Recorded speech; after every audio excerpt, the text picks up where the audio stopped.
Well, good afternoon. We do have, it seems to me there's a paradox, a profound paradox at the very center of the whole spiritual endeavor.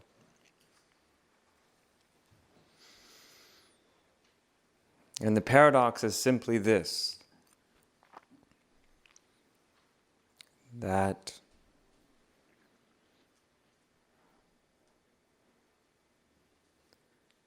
this drive, however one experiences it, however you feel it, towards freedom or God or liberation, however you think about it inside of yourself,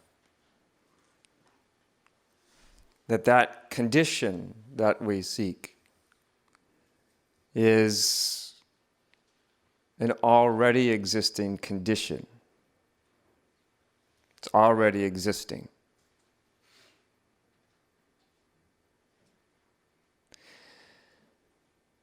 And even though it's already existing, we seek it. And our seeking obscures it. Not just spiritual seeking, every kind of seeking. So it's sort of a paradox that everything that we're really ultimately looking for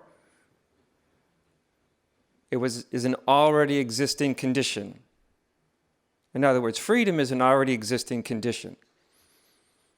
As long as we're striving for freedom, especially as long as we're trying to perfect ourselves as a way to attain freedom, we're actually involved in a process of denying the freedom that's pre-existing, that's already and always there. And yet it doesn't do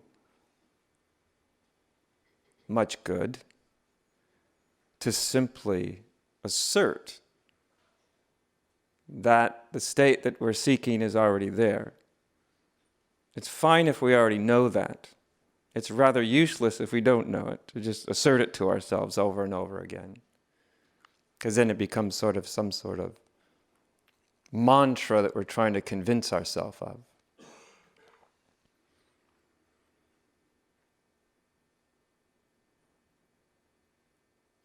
And if the sense, the feel of a separate self is anything at all, it's the feeling of desiring, wanting something, perhaps everything.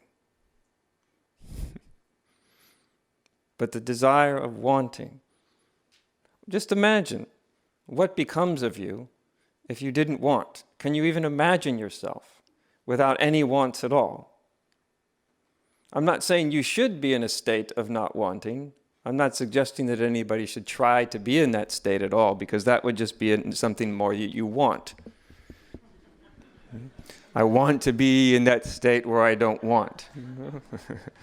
The paradox is sort of bound everywhere, It's like oranges on an orange tree, the closer we get to truth, the more paradoxes there seems to be.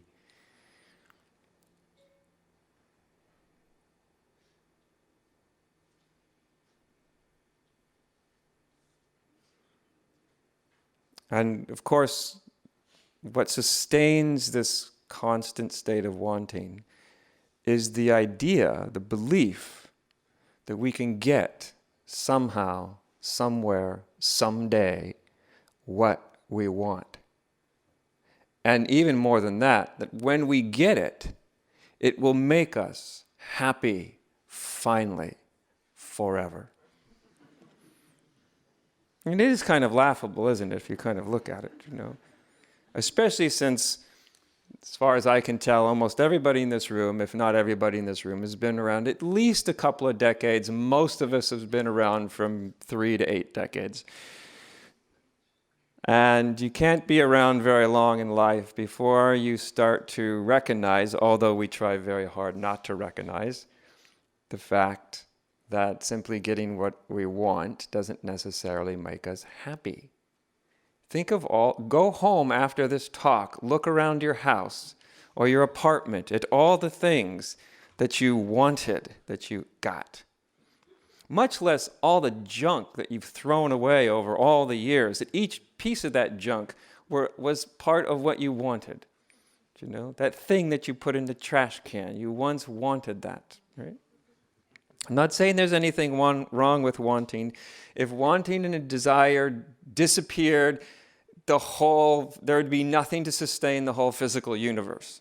Do you know what I mean?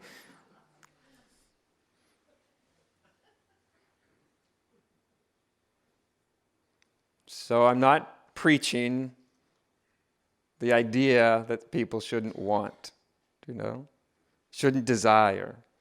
You are here because of an act of desire. Hopefully a satisfactory act of desire.